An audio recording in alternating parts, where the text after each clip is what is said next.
Hi hello friends, welcome back to our channel. இன்னைக்கு நாம பார்க்க போகிறது டிராகன் பால் ஜீல episode 105 mighty blast of rage.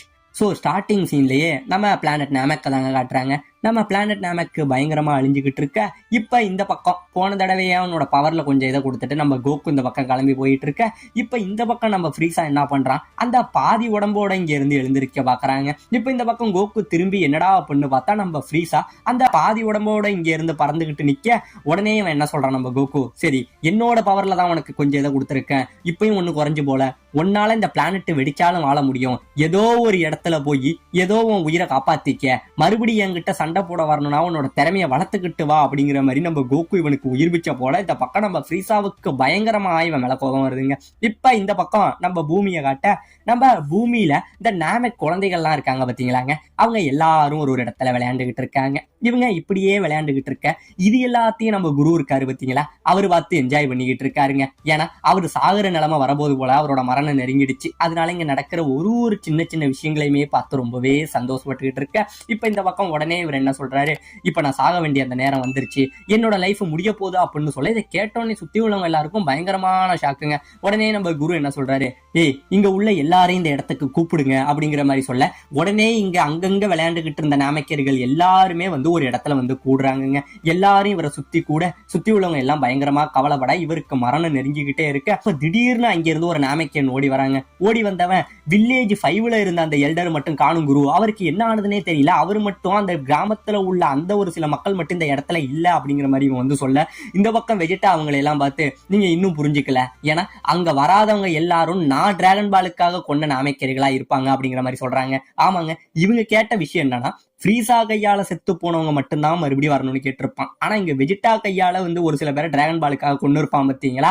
So அவங்களாம் இந்த இடத்துக்கு வரலங்கிறது சொன்னோடனே நம்ம வெஜிட்டா இந்த விஷயத்த சொல்ல, வெஜிட்டா மேல இங்க உள்ளவங்க எல்லாம் பயங்கரமாக கோபப்படுறாங்க. இப்ப உடனே இவன் பேசிக்கிட்டு இருக்கிற அந்த கேப்லயே நம்ம நாமெக்ல வந்து கல்லா மாறுனது பார்த்தீங்களா அந்த டிராகன் பாலு, அது எல்லாம் அப்படியே இங்க வந்து கீழே விழுதுங்க. எல்லாம் ஒரு இடத்துல விழ உடனே இதை நம்ம எல்டர் பார்த்துட்டு பரவாயில்ல, ஒரு வழியா நாமெக் பிளானட்ல உள்ள அந்த டிராகன் பாலும் இந்த இடத்துக்கு வந்துருச்சு அப்படின்னு சொல்லி இந்த கூட்டத்துல இருந்து ஒரு எல்டரை கூப்பிடுறாருங்க.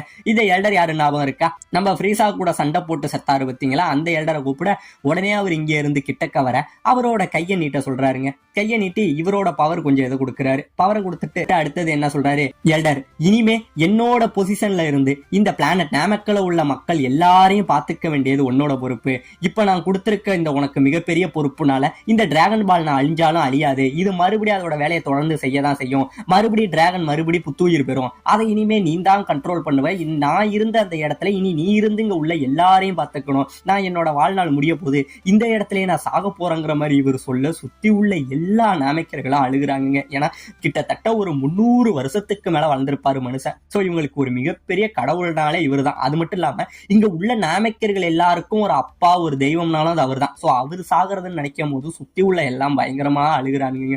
அப்படி அழுக இந்த பக்கம் நம்ம புல்மாவுமே பயங்கரமா அழுகுறாங்க, நம்ம கோகானுமே பயங்கரமா கஷ்டப்படுறாங்க. அது மட்டும் கிடையாம இதுக்கு முன்னாடி நம்ம குருவை சந்திச்சு இவன் சக்தியெல்லாம் வாங்கியிருப்பான் பார்த்தீங்களா, அது எல்லா கதையும் ஒண்ணா அப்படியே யோசிச்சு பார்த்துக்கிட்டே இவன் அப்படியே அழுதுகிட்டு நிக்க. இந்த பக்கம் நம்ம 10 டேல இருந்து எல்லாரும் அழுதுகிட்டு இருக்க. உடனே இங்க உள்ள நாமெக்கர்கள்லாம் ஒரு கூட்டம் போடுறாங்க. அதாவது இப்போதைக்கு குருவும் அழிஞ்சிட்டாரு, இவங்க கிட்ட இருக்கிற கொஞ்ச நெஞ்ச பவர் எல்லாத்தையும் சேர்த்து இவனுங்க வேற ஒரு பிளானட்டுக்கு போகணுமாங்க, அதுக்காக இவனுங்க பேசிக்கிட்டு இருக்க. இந்த பக்கம் நம்ம கோகானும் கஷ்டப்படுறான். அவ்வளவுதான், கிர்லினோட வாழ்க்கையும் முடிஞ்சிட்டு இனிமே அவனையும் மறுபடியும் எங்களால கொண்டுட்டு வர முடியாதுங்கிற மாதிரி கஷ்டப்பட உடனே நம்ம 10 டே என்ன சொல்றான், இல்ல கிர்லின், ஏன்னா பிளானட் நாமெக்ல உள்ள டிராகன் பால் மூலமா எத்தனை வாட்டி செத்து இருந்தாலும் அவங்கள மறுபடியும் உயிரோட கொண்டுகிட்டு வர முடியும், இப்ப டிராகன் பால் எங்கள்கிட்ட கிடைச்சிடுச்சு, கன்ஃபார்ம் நம்ம கிர்லினை கொண்டுட்டு வர முடியும்னு இவன் சொல்ல, இந்த பக்கம் நம்ம கோகானு பயங்கரமான ஹாப்பில இருந்துகிட்டு இருக்காங்க. இப்ப இந்த பக்கம் நம்ம ஃப்ரீஸா கோகு இவங்க 2 பேரும் அந்த பிளானட்ல இருந்தாங்க பாத்தீங்களா. இப்ப இந்த பக்கம் நம்ம கோகு போக உடனே நம்ம ஃப்ரீஸா என்ன சொல்றான், எங்க போற குரங்கு பயலே, இங்க இருந்து தப்பிச்சிட முடியும் அப்படின்னு நினைக்கிறியா, நீ என்னதான் உன்னோட பவரை கொடுத்து என்ன காப்பாத்தி இருந்தாலும், நீ என்னதான் என்னை ஜெயிச்சு இருந்தாலும், நீ எவ்வளவு பெரிய சூப்பர் சையானா இருந்தாலும் இந்த பிளானட்டோட வெடிப்புல இருந்து உன்னால தப்பிக்கவே முடியாது, நீ வேணா என்ன ஜெயிச்சிருக்கலாம், ஆனா இதே இடத்துல நீனும் சாகதான் போற, உன்னால இந்த இடத்துல இருந்து உயிரோட நீ இங்க இருந்து போகவே முடியாதுன்னு சொல்லி நம்ம ஃப்ரீஸா பயங்கரமா சிரிக்கிறாங்க. இப்படியே சிரிச்சுக்கிட்டு என்ன சொல்றான், அது மட்டும் கிடையாது, ஒருவேளை நீ இங்க இருந்து உன் ஷிப்பை தேடி போனாலும் உன் ஷிப்பை ஆல்ரெடி வெஜிட்டா அவனோட பவரை வச்சு அழிச்சிட்டான், அதனால உனக்கு இருந்த கடைசி நம்பிக்கையும் இந்த இடத்துல இல்ல அப்படிங்கிற மாதிரி நம்ம ஃப்ரீஸா சொல்ல, இந்த பக்கம் கோகு அப்படியே இவனை பார்த்து முறைச்சுக்கிட்டே தாங்க நிக்கிறான். அது மட்டும் கிடையாது சயான் குரங்கே, நீ இந்த இடத்துல கன்ஃபார்ம் செத்துதான்டா போறேன்னு சொல்லி மறுபடியும் நம்ம கோகுவை வந்து சாவதான் போறாங்கிற மாதிரி இவன் சொல்லிக்கிட்டு இருக்க. இந்த பக்கம் நம்ம கோகு சொல்றாங்க, ஏ ஃப்ரீஸா நீ வேணா பாரு, நான் வாழ்வேன், நான் மறுபடியும் என் சொந்த பிளானட்டான பூமிக்கே போவேன் அப்படின்னு சொல்லிட்டு இந்த பக்கம் இவன் இங்கே இருந்து பறந்து போறவனை பார்த்துட்டு நம்ம ஃப்ரீஸாவுக்கு பயங்கரமான கோபம் வருதுங்க.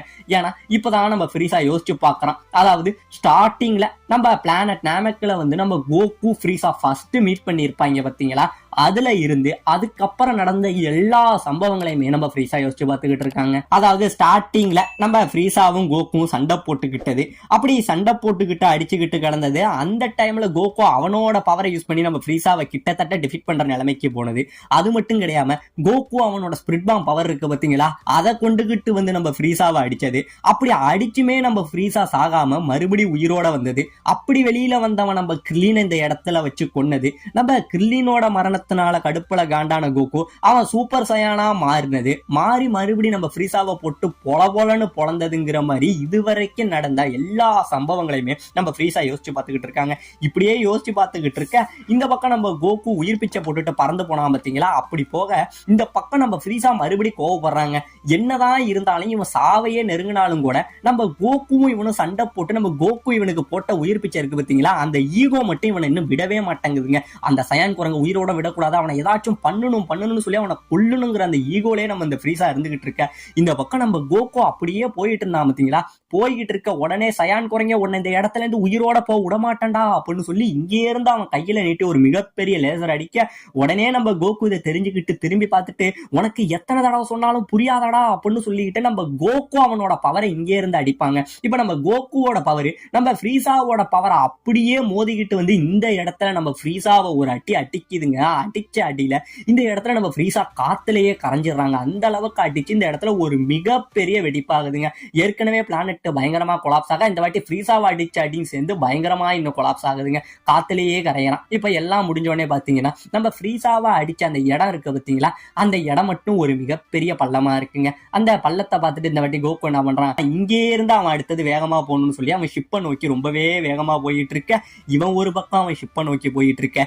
இந்த பக்கம் பிளானட் நமக்கு ஏற்கனவே அழியிற நிலைமையில இருந்துட்டு இப்ப முக்காவாசி கொலாப்ஸ் ஆயிட்டுங்க. இப்ப அதுவுமே அழிஞ்சுக்கிட்டு இருக்கிற நிலைமையில கோகு கரெக்டா ஷிப்பை பாப்பானா, அவன் இந்த பிளானட் வெடிக்கிறதுக்கு முன்னாடி வெளியில போவானுங்கிற பல சஸ்பென்ஸோட இந்த இடத்துல இந்த எபிசோட முடிக்கவும் செய்யறாங்க.